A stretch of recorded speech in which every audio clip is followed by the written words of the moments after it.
Hey everybody, my name is Peter. I'm an ADHD health coach, and today I'm going to go over sleep hygiene for ADHD and setting your sleep up for success. So, one thing to note with ADHD is our sleep schedules are typically a mess, and sleeping, although it is beneficial for us, it is very hard to get, which creates this kind of struggle to where our brains aren't functioning as well and things go a little AWOL. So, basically, what I want to go over is the importance of sleep hygiene and how to set it up, common sleep challenges, and practical sleep habits to improve sleep quality to the best of our abilities, at least. Okay, so one of the benefits, as I mentioned earlier, is enhanced cognitive function. So, quality sleep improves attention, memory, and executive function. Executive function is a common thing that is hard for ADHDers to do.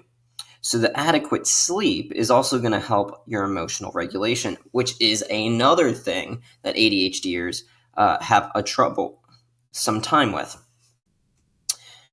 Emotional regulation, it can really make or break what happens for that day. So your sleep is going to set you up for success or set you up for a moody day to where maybe you have more emotional outbursts, whether it's anger, crying, or something of that nature. Sleep is also going to help with overall health and well-being because it's going to support the other pillars, 6 pillars of vitality, which sleep is one of them, to where it's supporting your physical health. It's reducing stress, which is important for self-care, and it's going to boost your energy levels, which if you don't have enough energy to do stuff, your executive function is also going to be on the fritz again. So the most common sleep challenges with ADHD is difficulty falling asleep.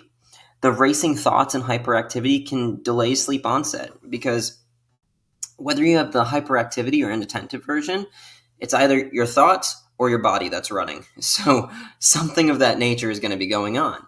One of the helpful things that I have noticed for me to help set this up is to have a routine to where I know exactly when I'm going to be going to bed. And, you have an hour of discrepancy there. And I try to decrease anything I'm doing 30 minutes before to where the lights are dimmer. A lot of technology is reduced. All that good stuff in order to help me go to sleep. Maybe I'll just focus on talking with my partner or playing a board game or reading a book, non-stimulating book, so you actually want to put it down.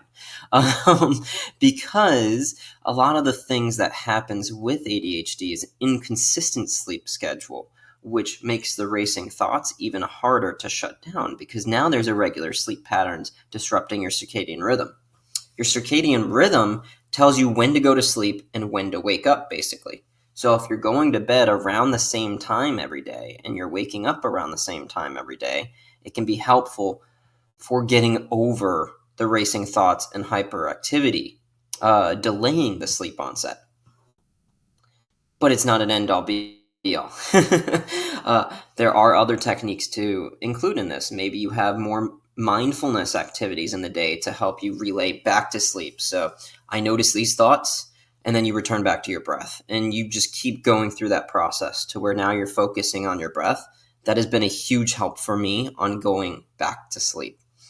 Another thing that we have a troublesome time with is frequent night wakings, to where the increased restlessness and sensitivity to stimuli can cause our wakefulness, whether it's we move weird in our sleep or we hear a sound or, the lights end up getting turned on, whatever it is, we end up having more restlessness in our sleep. I can tell you, I've hit my partner a few times in my sleep on accident, and I move around quite frequently in my sleep, which sometimes wakes me up, or I need to go to the bathroom in the middle of the night, whatever it is.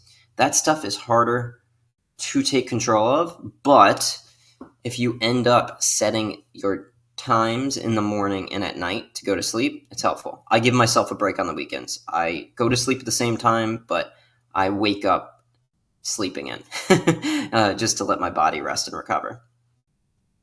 It is also most likely going to occur to where you need more sleep than most other individuals, neurotypicals.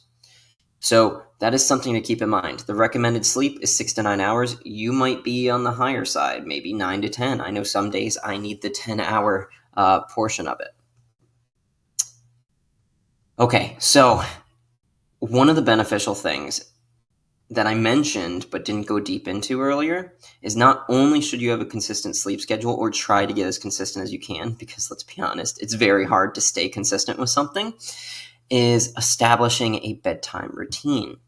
So, having a relaxing pre sleep routine to signal your body it's time to wind down. This is going to go with your circadian rhythm, whether it's an hour before or 30 minutes before. I understand that without blue light, it's very hard um, to get to sleep when you have the blue light, but it's also hard to get rid of the blue light beforehand because TV, phones, all that good stuff. You can use blue light glasses too, but whatever it is, examples could be reading, taking a warm bath, listening to calming music, playing board games, maybe talking with the kids, or doing a board game with your partner, or playing solitaire, whatever it is. Do your best to find something relaxing for you. Setting up your sleep environment for success. So when it comes to sleep, the cooler it is, the better. Usually that 68 to 72, maybe even 60-degree range is going to be helpful for helping you go to sleep more than what if it was like 76 or 78 degrees. Because the warmer, the harder it is. Keeping your bedroom dark, cool, and quiet. Maybe you use blackout curtains. Maybe you use a white noise machine or have something in your ears. I personally can't. I have cauliflower ear, and I don't like the sensation of stuff on my ears. But whatever works best for you. Comfortable bedding is also going to be helpful because if it's scratchy and irritating you, not going to be fun. So, some helpful techniques is limiting screen time, avoiding screens at least an hour before bed, and reducing blue light exposure, but I understand that this can be hard. So even if it's just 30 to 15 minutes, that's something. Avoid stimulants in the evening. So although our brains have stimulants in order to help us focus, we still need to be able to turn off.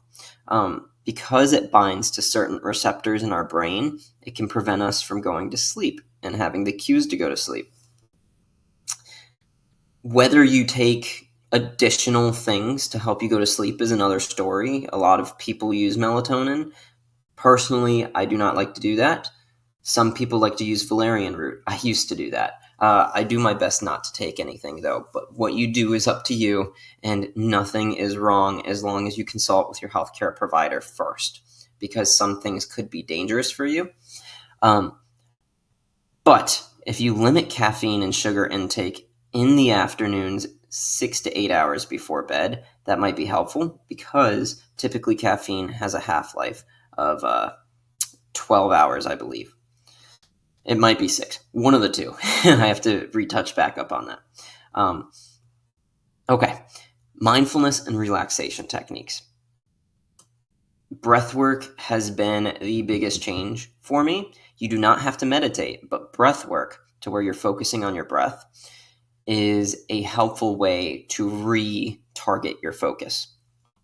Meditation is a tool that you can use, but I understand sitting in quiet is not everybody's cup of tea, and it takes time to build up. It took me a while to build up to that point. Muscle relaxation techniques, to where you flex each muscle and release it from head to toe or toe to head. When you're engaging in physical activity, regular exercise, and you avoid it closer to bedtime, that can help you go to sleep a little bit better too. And focusing on certain nutrition protocols that where you're just eating more whole foods, it can help regulate you a bit more too. So that is what I got for you. Please stay hydrated. That is going to be helpful. Maybe a weighted blanket might be helpful for you too. Good luck. If you want any more tips on how to help your health with ADHD, feel free to comment down below. I will try to get to all the comments, or you can email me, admin@vitalu.org. I also have a program that focuses on helping those with ADHD develop better, healthy habits, to where you're having more sustainable habits and going with your brain rather than against. So feel free to message me to learn more. Have a great rest of your day, and good luck. I hope this was helpful. Subscribe if you didn't already to the channel, and like this video. It helps support us.